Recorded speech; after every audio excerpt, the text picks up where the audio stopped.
پارہ نمبر 15 سورہ بنی اسرائیل، آیت نمبر 9۔ اعوذ باللہ من الشیطان الرجیم۔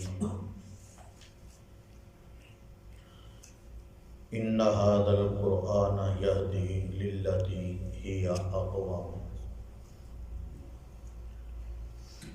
وَيُبَشِّرُ الْمُؤْمِنِينَ الَّذِينَ يَعْمَلُونَ الصَّالِحَاتِ أَنَّ لَهُمْ أَجْرًا كَبِيرًا۔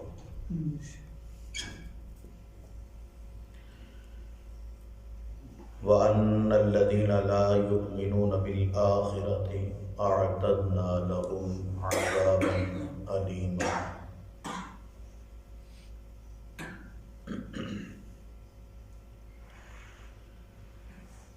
ان ھذا القرآن یہدی للتی ہی اقوم، بے شک یہ قرآن انتہائی سیدھی راہ کی طرف رہنمائی کرتا ہے۔ وَيُبَشِّرُ الْمُؤْمِنِينَ الَّذِينَ يَعْمَلُونَ الصَّالِحَاتِ،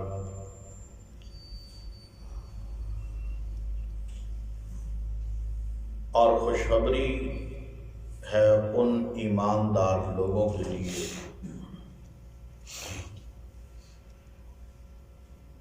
کہ جو نیک اعمال کرتے ہیں، اچھے اعمال کرتے ہیں، ان لہم اجرا کبیرا، بے شک ان کے لیے بہت بڑا اجر ہے۔ وَأَنَّ الَّذِينَ لَا يُؤْمِنُونَ بِالْآخِرَةِ، اور بے شک وہ لوگ جو آخرت کے ساتھ ایمان نہیں رکھتے، اعتدنا لہم عذابا علیما، ہم نے ان کے لیے دردناک عذاب تیار کر رکھا ہے۔ سورہ بنی اسرائیل کی آیت نمبر 9 اور آیت نمبر 10۔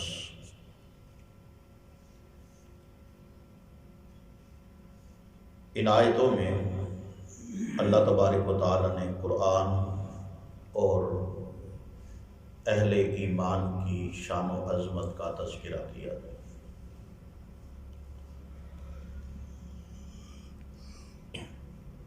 منزل من اللہ تمام تر کتابوں میں سے، صحیفوں میں سے جو شرف، جو بزرگی قرآن مجید کو ملی ہے، وہ اپنی مثال آپ ہے۔ اللہ تبارک و تعالیٰ نے اس قرآن کو کیا شان اور کیا مقام عطا کیا ہے۔ اگر دلائل بیان کیے جائیں تو دلائل کا انبار لگ جائے گا، لیکن قرآن کی شان اور عظمت ختم ہونے کا نام نہیں لیتی۔ اختصار کے ساتھ آپ اسی بات سے اندازہ لگا لیں کہ منزل من اللہ جتنی کتابیں ہیں، ہر دور میں ہر کتاب اپنی اپنی زبان میں نازل کی گئی، لیکن جب قرآن مجید کے نزول کا وقت آیا تو اللہ تبارک و تعالیٰ نے اس قرآن کو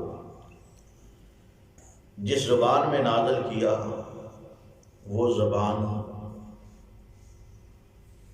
سب زبانوں سے اعلیٰ ہے، افضل ہے اور جامع زبان ہے۔ اللہ تبارک و تعالیٰ فرماتے ہیں اِنَّا أَنزَلْنَاهُ قُرْآنًا عَرَبِيًّا لَعَلَّكُمْ تَعْقِلُونَ، کہ ہم نے قرآن کو عربی زبان کے اندر نازل کیا ہے تاکہ تم سمجھ سکو، قرآن کی دعوت کو سن سکو، تم اس کے مطابق اپنی اپنی اصلاح کر سکو۔ اور عربی زبان آپ اندازہ لگائیں کتنی جامع زبان ہے کہ جب انسان دنیا سے قبر کے اندر جاتا ہے تو قبر کے اندر جو سوال ہوں گے وہ بھی عربی زبان میں ہوں گے۔ قبر سے حشر میں جائے گا انسان تو حشر میں جو سوال ہوں گے میدان محشر میں وہ بھی عربی زبان میں ہوں گے۔ میدان معاشر سے جب انسان جنت کے اندر جائے گا، وہاں پہ جب آپس میں ملاقات ہوگی، بات چیت ہوگی، تو وہ بھی عربی زبان میں ہوگی۔ تو یوں سمجھ لیجئے کہ عربی زبان یہ تمام زبانوں کی ماں ہے، تمام زبانوں سے اعلیٰ ہے، اور اللہ پاک نے عربی زبان کے اندر قرآن کو نازل کیا۔ اور یہ قرآن وہ امتیازی کتاب ہے کہ کتاب اللہ ہونے کا تو شرف باقی کتابوں کو بھی حاصل ہے۔ تورات ہے وہ بھی کتاب اللہ ہے، انجیل ہے وہ بھی کتاب اللہ ہے، زبور ہے وہ بھی کتاب اللہ ہے۔ لیکن ان تمام تر کتابوں کو اللہ نے کتاب اللہ تو بنا دیا، لیکن کلام اللہ اگر کسی کتاب کو شرف ملا ہے تو وہ صرف قرآن مجید کو ملا ہے۔ یہ اللہ کی کلام بھی ہے اور اللہ کی کتاب بھی ہے۔ اور یہ قرآن مجید اللہ تبارک و تعالی نے اس قرآن کو، آپ دیکھیں کہ اس کے لفظ کے اوپر اگر غور کیا جائے تو قرآن کا معنی جو بنتا ہے کہ بار بار پڑھی جانے والی کتاب۔ دنیا میں ہر دور میں جب بھی سرچ کی گئی کہ دنیا میں سب سے زیادہ کتاب کون سی پڑھی جاتی ہے، تو آخر حتمی فیصلہ اسی بات کے اوپر ہوا کہ دنیا میں سب سے زیادہ اگر کوئی پڑھی جانے والی کتاب ہے تو وہ قرآن مجید ہے۔ ویسے نہیں لوگ یہ گورے کالے چٹے جو ہیں وہ پریشان ہوئے اسی وجہ سے کہ قرآن دنیا میں سب سے زیادہ پڑھی جانے والی کتاب ہے، اور جو اسے پڑھ لیتا ہے اللہ پاک اس کے لیے ہدایت کے راستے ہموار کر دیتا ہے، اس کو اللہ سمجھ دے دیتا ہے۔ لیکن کس کے نصیبے میں ہدایت آتی ہے کہ جو ہدایت کا طالب ہو، ہدایت کو طلب کرنے والا ہو۔ آپ دیکھیں نا، مثال ہے کہ جب بارش نازل ہوتی ہے، برسات نازل ہوتی ہے، تو اس بارش میں، اس برسات میں جو برتن سیدھا ہوتا ہے پانی اسی کے اندر جمع ہوتا ہے، جو برتن الٹا ہو اس کے اندر پانی تو جمع نہیں ہو سکتا۔ اس لیے ہدایت کے طالب کو اللہ پاک ہدایت دیتے ہیں، اور اس قرآن کو اللہ تبارک و تعالی نے ہدایت کا سرچشمہ اور لوگوں کے لیے مشعل راہ بنایا۔ خود اللہ پاک نے ان آیتوں کے اندر فرما دیا، ان ھذا القرآن یہدی للتی ہی اقوم۔ جب یہ قرآن لوگوں کے لیے ہدایت کا باعث بنتا ہے، جس کو یہ ہدایت دیتا ہے پھر وہ انسان گمراہ نہیں ہو سکتا۔ ایک باپ اپنے بیٹے کو انگلی سے پکڑ کے اگر سیدھے راستے پہ لے کے جاتا ہے، ممکن ہے جب باپ ہاتھ کی انگلی کو چھوڑے تو بیٹا بھٹک جائے۔ عمومی طور پہ آپ کے مشاہدے میں یہ باتیں ہوں گی کہ جب باپ کا سایہ سر سے اٹھتا ہے تو بیٹا بھٹک جاتا ہے، راستہ بھول جاتا ہے۔ جس باپ نے اپنے بیٹے کو سیدھے راستے پہ چلانے کی ساری زندگی کوشش کی، لیکن جب ہاتھ سے انگلی چھوٹی تو بیٹا بھی بگڑ گیا۔ لیکن قرآن وہ واحد کتاب ہے کہ باپ سے بڑھ کے یہ اپنے پڑھنے والے کو اس انداز سے انگلی پکڑ کے صراط مستقیم پہ چلاتا ہے کہ انسان دنیا میں رہے نہ رہے، جب تک انسان دنیا میں رہتا ہے یہ قرآن اس کے لیے ہدایت کی راہ ہموار کرتا ہے، اور جب انسان دنیا سے چلا جاتا ہے یہ قرآن قبر کے اندر بھی اس کے کام آتا ہے اور حشر کے اندر بھی اس کے کام آتا ہے۔ رسول اللہ صلی اللہ علیہ وسلم نے ویسے نہیں فرمایا کہ اقرأوا القرآن فإنہ یأتی یوم القیامت شفیعا لاصحابہ۔ صحیح مسلم کی روایت ہے، رسول اللہ صلی اللہ علیہ وسلم نے فرمایا قرآن کو پڑھا کرو، کثرت سے پڑھا کرو۔ قرآن پڑھنے کے فائدے کیا ہیں؟ عمومی طور پہ مسلمان اس بات سے آج بہت دور ہے۔ مجموعی طور پہ سب سے زیادہ پڑھی جانے والی کتاب قرآن تو ہے، لیکن اپنا دکھڑا بھی بیان کرنا چاہیے کہ مسلمان جس لگن اور جس دل لگی کے ساتھ قرآن کو پڑھنا چاہیے، مسلمان آج اس کا حق نہیں ادا کر رہا۔ وگرنہ قرآن پڑھا جائے ہمارے گھروں میں تو بیماریوں کا خاتمہ نہ ہو، یہ جنات وغیرہ کا جو سائے وغیرہ یا اس طرح کے آسیبی حالات ہوتے ہیں ان کا خاتمہ نہ ہو۔ رسول اللہ صلی اللہ علیہ وسلم کی تعلیمات سے ہم دور جا چکے ہیں۔ حقیقت کے اندر کیا ہے؟ رسول اللہ صلی اللہ علیہ وسلم نے قرآن کی خیر و برکت ایک نہیں سینکڑوں احادیث کے اندر رسول اللہ صلی اللہ علیہ وسلم نے قرآن کی شان، عظمت اور اس کی خیر و برکت کا تذکرہ کیا ہے۔ جس گھر میں قرآن پڑھا جائے اس گھر میں جادو، جنات دور کی بات، رسول اللہ صلی اللہ علیہ وسلم نے فرمایا اس گھر کے اندر شیطان بھی داخل نہیں ہوتا۔ اب سارے معاملات شیطان کے تابع ہیں اس طرح کے، فرمایا شیطان بھی داخل نہیں ہوتا۔ اور خصوصاً فرمایا جس گھر کے اندر سورہ بقرہ کی تلاوت کی جائے۔ ہم یہاں پہ الحمدللہ بیٹھے ہیں، 8 10 12 15 20 جتنے بھی افراد بیٹھے، ہم سوچیں کیا ہمارے گھروں کے اندر سورہ بقرہ پڑھی جاتی ہے؟ جواب نفی میں ہے۔ پھر ہم اور کسی کو کیا کہیں، کسی پہ کیا گلہ شکوہ کریں؟ حالانکہ رسول اللہ صلی اللہ علیہ وسلم نے فرمایا کہ خیرکم من تعلم القرآن وعلم، صحیح البخاری کی حدیث ہے، رسول اللہ صلی اللہ علیہ وسلم نے فرمایا تم میں سے بہترین وہ ہے کہ جو قرآن کو پڑھے اور جو قرآن کو پڑھائے۔ اور اسی طرح سنن ابن ماجہ میں ایک حدیث آتی ہے، بڑی پیاری حدیث ہے، بڑی پیاری حدیث ہے۔ حضرت انس بن مالک رضی اللہ تعالیٰ عنہ حدیث بیان کرتے ہیں کہ رسول اللہ صلی اللہ علیہ وسلم نے فرمایا کہ ان للہ اہلین من الناس، کہ اللہ کے نبی نے فرمایا میرے صحابہ، لوگوں میں سے اللہ کے بعض ایسے خوش نصیب لوگ ہیں جن کو اللہ نے اپنا خالص دوست بنا دیا، پکا دوست، پکی یاری، پکی دوستی۔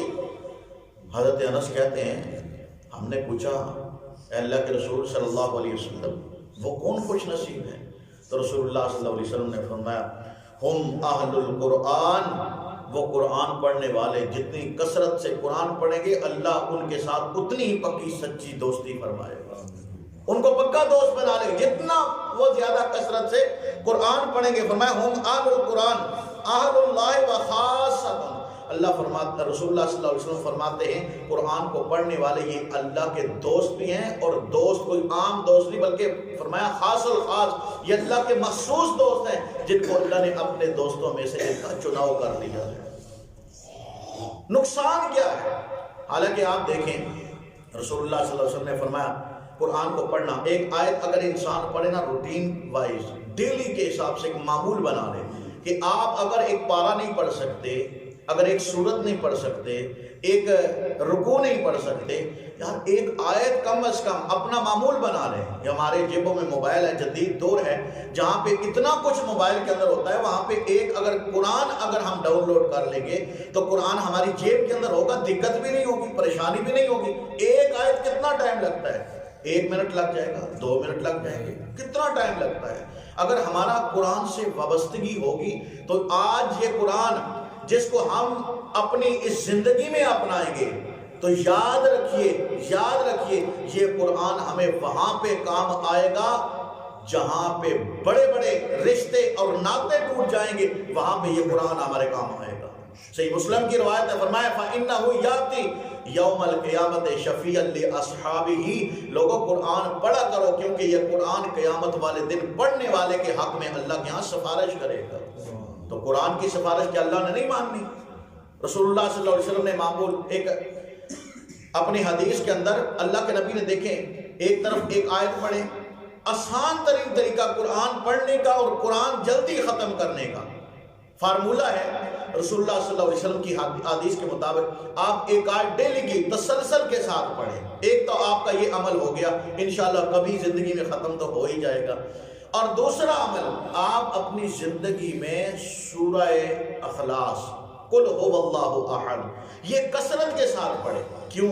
رسول اللہ صلی اللہ علیہ وسلم نے فرمایا کہ یہ ثلث القرآن ہے، یعنی قرآن کا تیسرا حصہ ہے۔ قرآن کو 3 حصوں میں تقسیم کیا جائے تو 10 پارے ایک حصے میں آتے ہیں، 10 پارے 10 پارے 10 پارے، یہ پورا قرآن 30 پاروں پہ مشتمل ہے۔ فرمایا کہ یہ سورہ اخلاص یہ ثلث القرآن ہے۔ دوسرے لفظوں میں یوں سمجھیے جو ایک مرتبہ سورہ اخلاص پڑھتا ہے اللہ اسے 10 پاروں کی تلاوت کا ثواب عطا فرما دیتے ہیں۔ تو کتنا مشکل ہے اگر ہم دن میں کم از کم 3 مرتبہ سورہ اخلاص پڑھ لیں تو اس سوچ کے ساتھ، اس حسن ظن کے ساتھ کہ اللہ کے نبی نے فرمایا یہ 10 پاروں کے برابر ہے، ثلث القرآن ہے، تو ہم 3 مرتبہ سورہ اخلاص پڑھتے ہیں تو اللہ ہمیں پورے قرآن کی تلاوت کا ثواب عطا فرما دیتا ہے۔ حالانکہ اللہ کے نبی نے ایک دن میں قرآن ختم کرنے سے منع کیا ہے، 2 دنوں میں بھی قرآن ختم کرنے سے منع کیا ہے۔ فرمایا 3 دن میں جو قرآن ختم کرے اس نے بھی قرآن کا حق ادا نہیں کیا۔ لیکن یہاں پہ سورہ اخلاص دن میں 1000 بار پڑھی جائے تو اللہ پاک ہر بار پڑھنے پہ 10 باروں کا ثواب دے، تو آپ اندازہ لگائیں کتنا ثواب اللہ کے ہاں انسان حاصل کر سکتا ہے۔ اب جاتے جاتے ایک اور حدیث اسی حوالے سے رسول اللہ صلی اللہ علیہ وسلم نے، شاید آپ نے پہلے بھی سنی ہو لیکن یہ حدیث بھی اسی کے برابر کی حدیث ہے، سورہ کافرون، قل یا ایھا الکافرون۔ رسول اللہ صلی اللہ علیہ وسلم نے فرمایا اللہ پاک نے اس سورت کو ربع القرآن بنا دیا، یعنی قرآن کا چوتھا حصہ بنا دیا۔ اگر سورہ کافرون کو 4 مرتبہ پڑھا جائے، 4 مرتبہ، اور یاد رکھیے ہر مرتبہ پڑھنے سے پہلے بسم اللہ لازمی ہے، یہ سورت کا جز ہے۔ اگر سورہ اخلاص پڑھنی ہے تو بسم اللہ ساتھ میں لا کے پڑھنی ہے، بسم اللہ الرحمن الرحیم، قل هو اللہ احد اللہ الصمد لم یلد ولم یولد ولم یکن له کفوا احد، بسم اللہ الرحمن الرحیم، قل هو اللہ احد اللہ الصمد لم یلد ولم یولد ولم یکن له کفوا احد، بسم اللہ الرحمن الرحیم، قل هو اللہ احد اللہ الصمد لم یلد ولم یولد ولم یکن له کفوا احد۔ ہمارا حسن ظن ہے ابھی میرے خیال میں 1 منٹ نہیں گزرا ہوگا جو ہم نے سورہ اخلاص 3 مرتبہ پڑھی ہے، اللہ پاک نے ہمیں پورے قرآن کی تلاوت کا ثواب عطا فرمایا۔ یار کتنی شان ہے، کتنی عظمت ہے، اس لیے اگر باتیں کی جائیں تو بڑا وقت درکار ہے۔ قرآن سے اپنا جو ہے وہ دل لگانا ہے، اپنی لو لگانی ہے، قرآن کو اپنے قریب کریں، انشاءاللہ الرحمن دنیا میں بھی کامیابی ہے اور آخرت میں بھی کامیابی ہے۔ تو اسی حوالے سے اللہ تبارک و تعالی نے فرمایا ان ھذا القرآن یہدی للتی ہی اقوم، یہ قرآن جس راہ پہ لے کے جاتا ہے وہ بالکل سیدھی راہ ہے، صراط مستقیم ہے، اور اسی راستے کا چناؤ انسان کے لیے جنت میں جانے کا باعث ہے۔ فرمایا وَيُبَشِّرُ الْمُؤْمِنِينَ الَّذِينَ يَعْمَلُونَ الصَّالِحَاتِ، اور یہ قرآن جو ہے اہل ایمان کو جو نیک اعمال کرنے والے ہیں ان کو خوشخبری سناتا ہے۔ خوشخبری کیا ہے؟ فرمایا ان لہم اجرا کبیرا، ان کے لیے بہت بڑا اجر ہے۔ اب یہ تھوڑا اجر بیان ہوا ہے، اللہ کے نبی نے یہاں تک فرما دیا، فرمایا کہ جو 1 ارب پڑھتا ہے اللہ اس کو 10 نیکیاں عطا کرتا ہے۔ اب قرآن مجید کے حروف کو اگر جمع کیا جائے تو پھر 10 کے ساتھ ان کو ملٹی پلائی کر کے ضرب اگر دی جائے تو جواب جو آتا ہے تو انسان ایک مرتبہ ہل جاتا ہے، حیران رہ جاتا ہے، یار قرآن مجید پڑھنے کا اتنا ثواب، اتنا ثواب۔ ایک نیکی کے لیے حشر کے میدان میں بندہ باپ کے پاس جائے گا، باپ منہ موڑ لے گا، ماں کے پاس جائے گا، ماں منہ موڑ لے گی، بہن بھائی رشتہ دار برادری کنبہ قبیلہ، اللہ تبارک و تعالیٰ فرماتے ہیں کوئی بھی کسی کے ساتھ چلنے کے لیے تیار نہیں ہوگا، یہاں تک انسان بے بس ہو کے کہے گا وَمَنْ فِي الْأَرْضِ جَمِيعًا، اللہ یہ ساری دنیا کو جہنم میں ڈال دے، ثُمَّ يُنْجِي، مجھے جہنم سے بچا لے۔ جب انسان یہاں تک اس کی حالت پہنچ جائے گی تو میرے بھائیوں اگر اس وقت قرآن کھڑا ہو کے بندے کے حق میں سفارش کرے گا تو کتنا خوش نصیب وہ انسان ہے۔ اس لیے اس قرآن کو پڑھنا چاہیے۔ فرمایا جو قرآن پڑھتا ہے اللہ نے اس کی شان و عظمت بیان کی ہے، لیکن فرمایا وَأَنَّ الَّذِينَ لَا يُؤْمِنُونَ بِالْآخِرَةِ، یعنی دوسرے معنوں میں جو قرآن نہیں پڑھتا، قرآن کے اندر آخرت کا ذکر ہے، آخرت کے ساتھ ایمان لانے کا ذکر ہے، جو شخص آخرت کے ساتھ ایمان نہیں لاتا اعتدنا لهم عذابا علیما، ہم نے اس کے لیے دردناک عذاب تیار کر رکھا ہے۔ باقی باتیں انشاءاللہ اگلے درس میں، اللہ ہم سب کو اپنی اصلاح کی توفیق